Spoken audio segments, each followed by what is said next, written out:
ज़्यादा sexual activity के कारण या ज़्यादा हस्तमैथुन करने के कारण वीर्य नाश या फिर शुक्र धातु का अगर नाश हो गया है और उसके कारण आपको अगर बार बार बुखार आता है, तब हम क्या करें।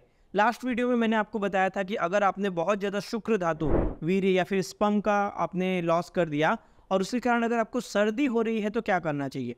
तो आयुर्वेद में बहुत ज़्यादा सेक्सुअल एक्टिविटी करने के कारण कई बीमारियां बोली गई हैं। उसमें से एक बीमारी है बार बार बुखार आना या बार बार फीवर आना। ठीक, तो आप में से ऐसे लोग जो कि बहुत ज़्यादा सेक्सुअल एक्टिविटी करते हैं, बहुत ज़्यादा पॉर्न मूवीज़ देखते हैं, हस्तमैथुन करते हैं, या किसी भी कारण से आपके शरीर में जो शुक्र धातु है उसे आप बार बार बाहर निकालते रहते हैं, दिन में 1 बार 2 बार 3 बार, या फिर हमारे पास तो ऐसे पेशेंट हैं जो बोलते हैं कि दिन में हम 5-5 6-6 8-8 बार तक हस्तमैथुन करते हैं। कुछ इस टाइप के भी पेशेंट है जो बोलते हैं कि जब तक हम मास्टरबेट ना कर लें, हस्तमैथुन ना कर लें, तब तक हमें रात में नींद ही नहीं आती। तो ऐसे बहुत सारे रोगी होते हैं और इस आदत के कारण क्या होता है कि उन्हें बहुत सी बीमारियां होने लगती है और एक खास तरह का फीवर देखा जाता है, एक बुखार देखा जाता है जिसमें कि उनको टेम्परेचर बहुत ज़्यादा नहीं बढ़ता। उसमें क्या हो जाता है, 9900 के आसपास लगभग उनके बॉडी में टेम्परेचर बना रहता है। हमेशा उनको कोई टच करेगा तो ऐसे लगता है कि उसकी बॉडी गर्म है, और लंबे समय तक ये फीवर रहने के कारण धीरे धीरे उनके शरीर की धातुएं सूखने लग जाती है और वो व्यक्ति धीरे धीरे वेट लॉस का पेशेंट बनने लग जाता है। आंखें अंदर घुसने लग जाती है, ये जो गाल है वो अंदर की तरफ जाने लगते हैं, बाल झड़ने लग जाना, मेमोरी लॉस होना, इम्यूनिटी डाउन होना, ऐसे कई तरह के सिम्टम्स हमें देखने मिलते हैं। तो एग्जैक्टली ऐसा आपके शरीर में क्या होता है कि आपको शुक्र क्षय के कारण बुखार बार बार आने लगता है, उसे कैसे ठीक करना चाहिए आयुर्वेद के द्वारा या खान पान के द्वारा, पूरी जानकारी इस वीडियो में।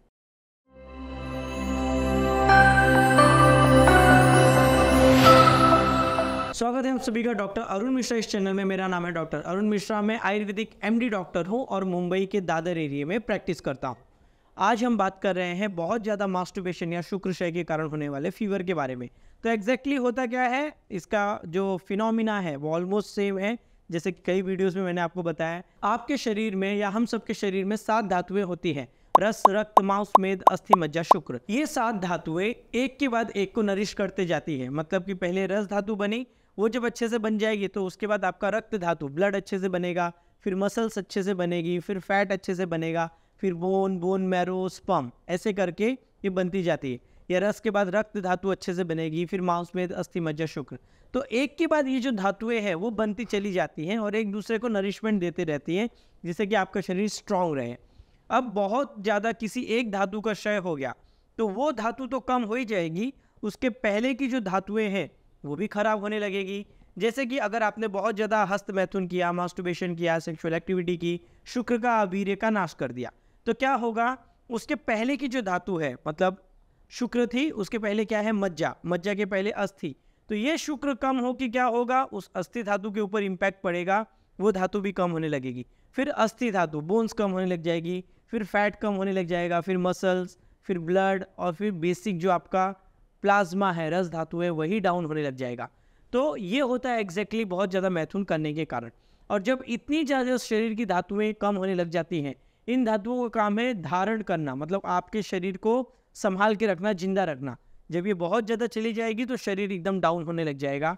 तो कई सारे रोग मिलेंगे, कई सारे आपको लक्षण देखने मिलेंगे, बाल झड़ना, चेहरा अंदर घुस जाना, आदमी दुबला पतला हो जाना, बहुत डर लगना, मेमोरी का लॉस होने लगना, या फिर शुक्र जो है उसमें से खून आने लगना, बहुत ही थोड़ा सा वीर्य निकलना, टेस्टिस के एरिया में बहुत ज़्यादा पेन होना, ऐसे कई सारी तकलीफ़ें आयुर्वेद में बोली हैं।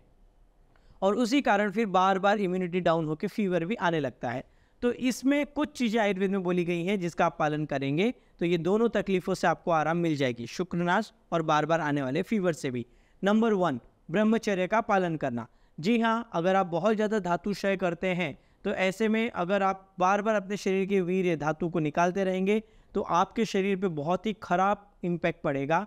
इसलिए आपको जो आपकी शुक्र धातु है उसको प्रोटेक्ट करना चाहिए अगर आपको बार बार फीवर आ रहा है तो। नंबर 2, इस तरह का लाजा, लाहा या फिर लाई आपको मिल जाएगा। इसके ऊपर मिश्र वेदा उस यूट्यूब चैनल पे मैंने ऑलरेडी डिटेल वीडियो डाला है।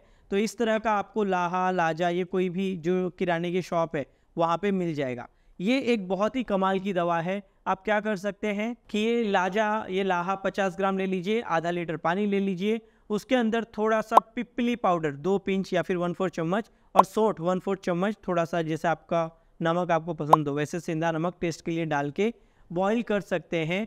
और ये वाला जो सूप है ये आप पी सकते हैं।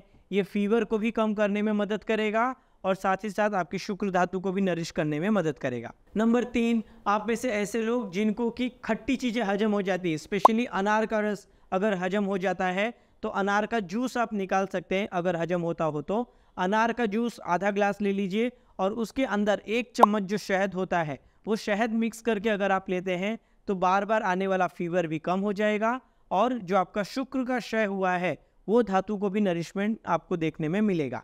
आप में से ऐसे लोग जिनको कि दूध अच्छे से हजम हो जाता है या पाचन बहुत अच्छा है, अच्छे से भूख लगती है और वो डाइजेस्ट भी होता है, उन लोगों को दूध के साथ कुछ औषधियाँ लेनी चाहिए। जैसे कि आप 200 ml देसी गाय का आपने दूध ले लिया, बलामूल नाम का पाउडर आ जाएगा, वो पाउडर आधा चम्मच, उसके अंदर आप 2-3 खजूर डाल सकते हो, मुनक्का कुछ थोड़े से डाल सकते हो। ये जो अंगूर होता है, अंगूर सूख जाने के बाद जो मिलता है उसको मनुक्का बोलते हैं या मुनक्का बोलते हैं, तो उसको भी 1 या आधा मुट्ठी भर के आप उसमें डाल के थोड़ा सा शक्कर थोड़ा सा घी डाल के अच्छे से बॉईल करके वो दूध पीने के लिए यूज़ कर सकते हो। अच्छी खासी आपके शरीर को स्ट्रेंथ भी मिलेगी और जो शुक्र का क्षय हुआ है वो भी ठीक हो जाएगा, फीवर आना भी ठीक हो जाएगा। और आप में से ऐसे लोग जिनको कि बहुत ही ज़्यादा हीट लगती है, शुक्र का क्षय होने के कारण बुखार तो आता ही है पर पूरा शरीर जलता है, ऐसे लगता है कि किसी ने आग लगा दी है, तो वासा नाम का एक घी मिलता है, वासा घृत या फिर वासा पाउडर में घी मिलाकर, वासा अड़ूसा कोई भी नाम से मिल जाएगा,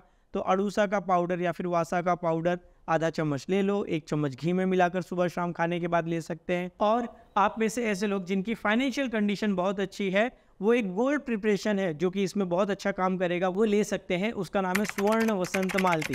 स्वर्ण वसंत मालती नाम की एक दवा मिलती है। कोविड के जब वीडियोस थे उस टाइम पे मैंने इस दवाई के बारे में बहुत बार बोला था।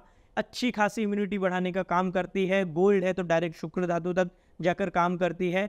और बार बार अगर फीवर आने की तकलीफ है कि हर 15-15 दिन में, हर 1-1 महीने में बुखार आते ही रहता है, तो जो इम्यूनिटी डाउन हो गई है उसको अच्छा करके बुखार की समस्या को भी ये दवा ठीक करती है। तो 1-1 टैबलेट सुबह शाम खाने के बाद शहद के साथ इसे भी ले सकते हैं। तो ये तो था शुक्र क्षय के कारण जिन लोगों को बार बार फीवर आता है उन्हें क्या करना चाहिए। ऐसे और कौन से टॉपिक पे आप वीडियोस देखना चाहते हैं या ये वीडियो उन सभी के साथ शेयर कर सकते हैं जिनको बार बार फीवर आने की तकलीफ है।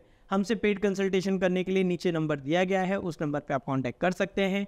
तब तक के लिए स्वस्थ रहें, मस्त रहें।